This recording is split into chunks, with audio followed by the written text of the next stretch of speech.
Go to our next story. You know, one sure way of deepening democracy and building confidence of Nigerians in the electoral process in this country as we speak is when Mr. President gives his assent to the amended electoral bill, which had been in the National Assembly since 2019. Now, civil society organizations advised President Muhammadu Buhari to sign the bill into law before the Anambra state governorship polls slated for November 6th, and that's about 21 days from now. Now, the CSOs also have a word for the National Assembly. It insists that the Assembly avoids any action that could delay Mr. President's signature. A harmonized version of the bill has a 30-day lifespan before it becomes law. But first, let's share the story of the CSOs with you.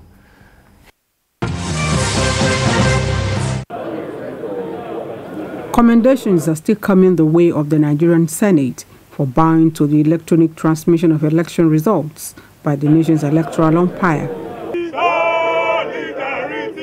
This coalition of civil society groups appreciates an electronic transmission of election results devoid of interventions from the Nigerian Communications Commission and the National Assembly.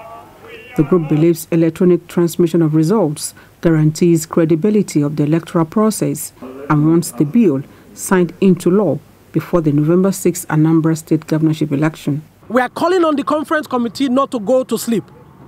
This is October. We would be grateful and we would give all of you presents and gifts and call you heroes if by the end of October the conference committee has finished harmonizing the electoral amendment bill, so that by November, or maybe before November, it has gotten to the office of Mr. President. Welcoming this e-transmission of electoral results would help us as a nation and ensure that everyone is in line with the vision and the mission of this nation. Our leaders must understand that impunity will not serve anybody any good. The only way that we can have a win-win situation for everybody, both the winners and the losers, is for us to have credible electoral process, which will ensure that those who lose will know that they are gracious in defeat and the winners will be humble in victory. But they call for caution in compelling political parties to adopt a particular mode of primary elections. One of the reasons why people are saying that they should have a direct primary is because our election has become monetized.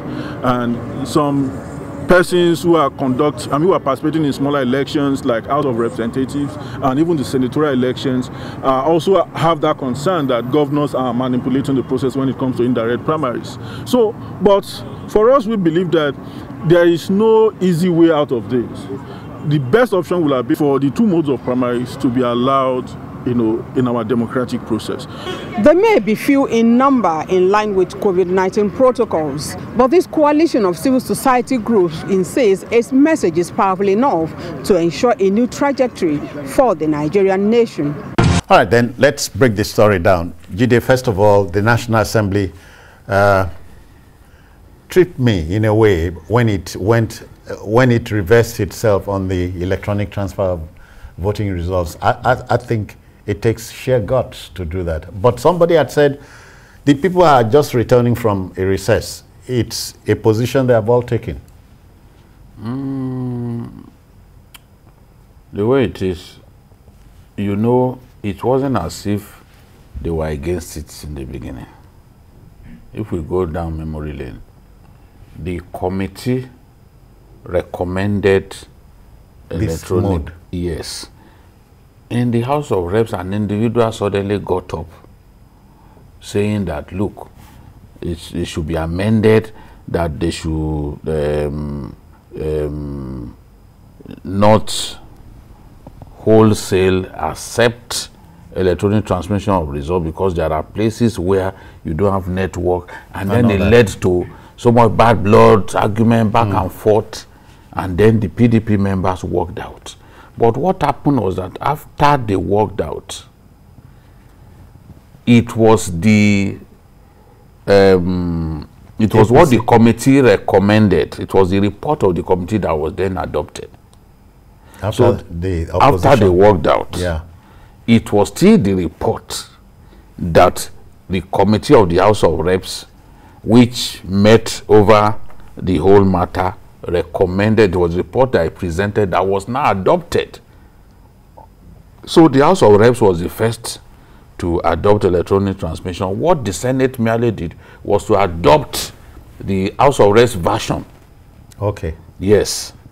So they merely adopted the House of Reps version to achieve some form of concurrence between the two chambers. So that's what we have. And then issues around mode of primaries also came in. Yeah. They had gone home. Some of them were already victims. Their governors blocked some of them. They couldn't vote during the World Congresses. Some of their supporters couldn't vote. They felt marginalized. They felt alienated. They felt quarantined.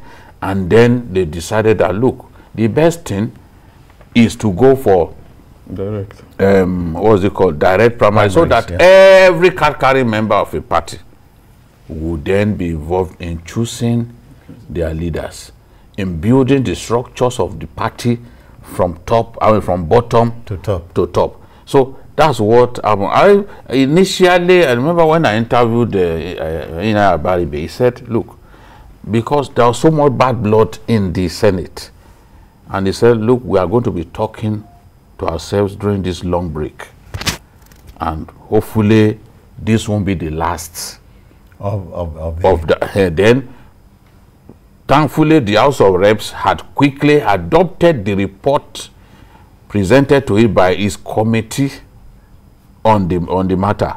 So once it adopted that report, the Senate merely said, okay, we want to go with the House of Reps, we adopt the version, that version of the bill that the House of Reps had passed. Yeah. So one must praise the Speaker of the House of Reps, because from the first day you could see that it took both steps.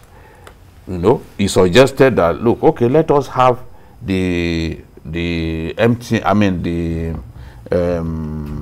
INEC as well as the NCC to come and present their positions. Yes, let them even come and explain why they want this. That's talking about the INEC. But in the end, INEC was not allowed to make that presentation. It was the NCC.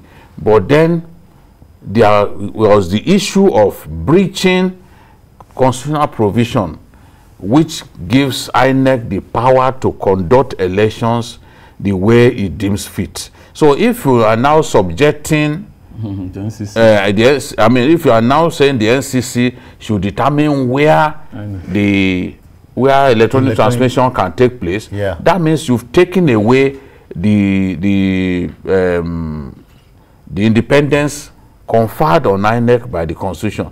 They were also careful about that, because some people could have gone to court to say, no, this is in breach of the Constitution. So it's a good thing that we now have at least electronic transmission of results. And you can see when the governor of Edo State was interviewed when he visited the president, he said, if not for it, I'm sure I would not have been governor. I would not have been re-elected. But let's also say here that the Kaduna State governor allowed that process to go on. Yes, during the local government election, he recommended the equipment and the processes to the federal government.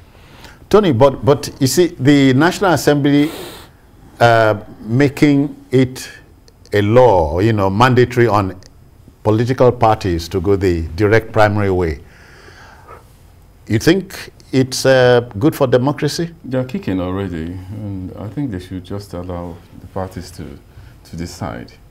But really, that delegate thing is not working. Where the one with the cash, that's indirect primary. So let's test the other way, because they've been doing that for a long time.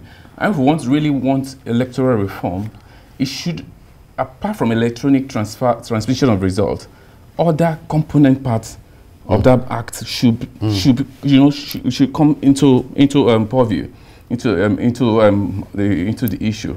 People votes must count.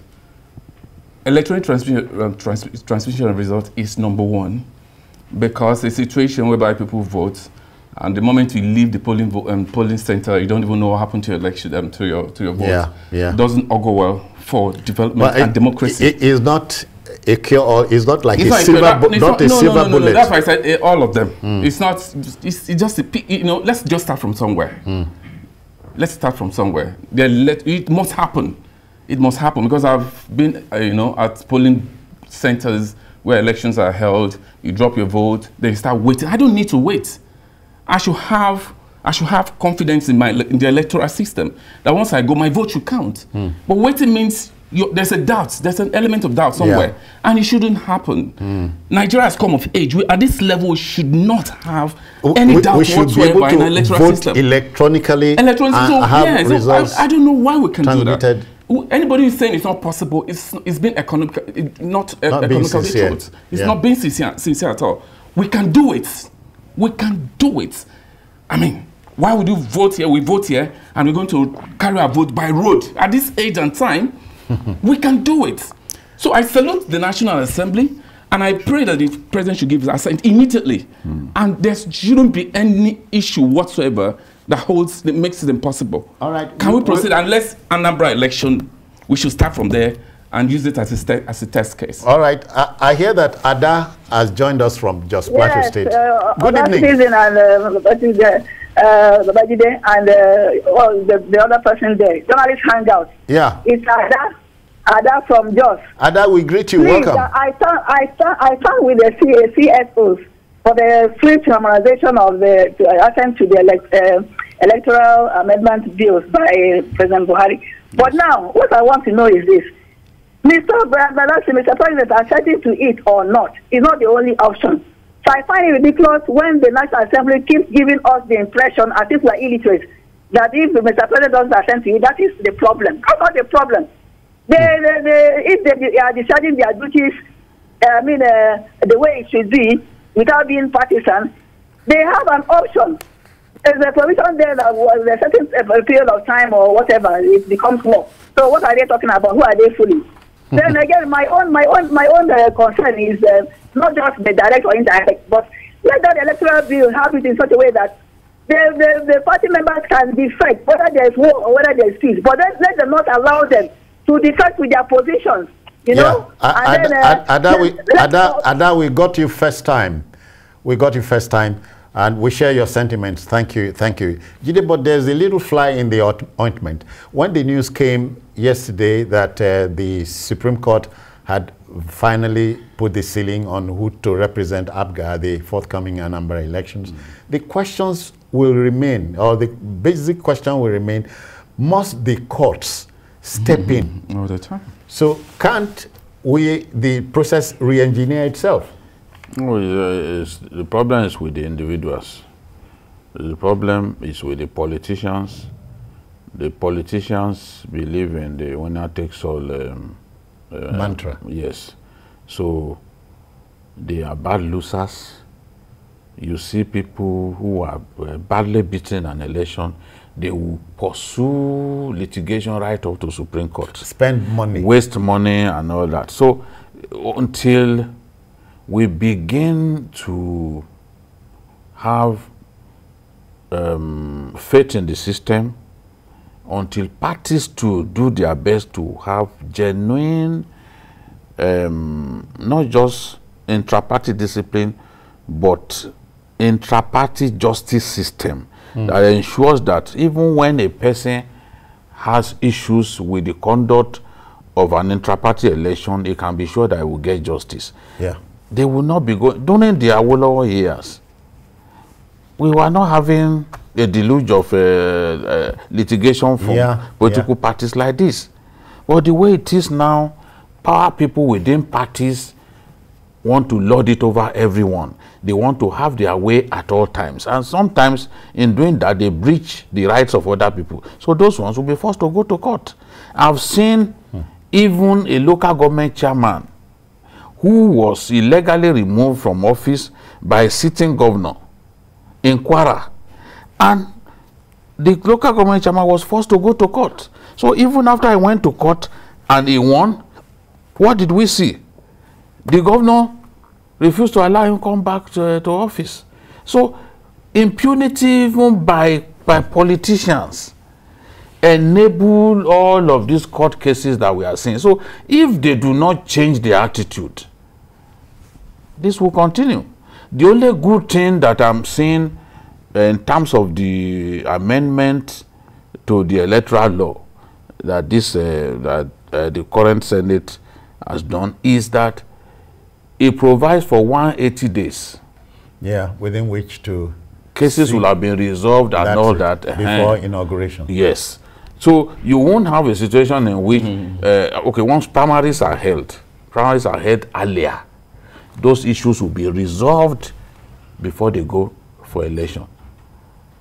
So it's if we can do that, we can't wish away the court coming to intervene until we become more mature politically, and we become less selfish. Yeah, politically, less selfish, more mature. You know, Tony, when the great American TV producer says aging is mandatory but growing up is optional, you are asking, are you saying we don't have politicians who are grown-ups? We have, but they are few. Okay. And so when you have the majority thinking in the negative, yeah, we have what we experience what we're going through today. Nigeria is really ripe for a new for change, a new democratically, order. Yeah, a new democratic we are ready, order. But I think individually we are not ready. Just as Jide said, the courts, I mean, inquirer, for instance, and the governor is doing it the other way. I mean, I think another state, I think in Oyo too, you know, when local government chairmen are reinstated by the court, and the governor is saying they are not going to adhere to it. What are we saying? And the governor someday seeks to go to the court. Yes, exactly. They know their own time will come. But in the interim, and nobody has the capacity, have power to compel them. You know, and that's why we're facing this today. You know what I'm thinking as we go to our last story, Jide and Tony. I'm thinking of the number of policemen we're sending to Anambra just to ensure that there's peace and calm. You know, that tells you we have a long way to go. With militant groups killing people, storming campaign grounds and all that. The area has to be better protected. Otherwise, you won't see people on election day. I support that. As it is now, only ABGA is actually going around to campaign. The rest. Other parties are too scared Some are even to even do rallies. I heard one Some are taking their rallies outside of the state. The state. Interesting. Even Deltas, Asaba, are doing rally in Asaba for an Anambra election. Well, Asaba is understood because they are neighbors. But that's not the state. That's not the state. It shouldn't be.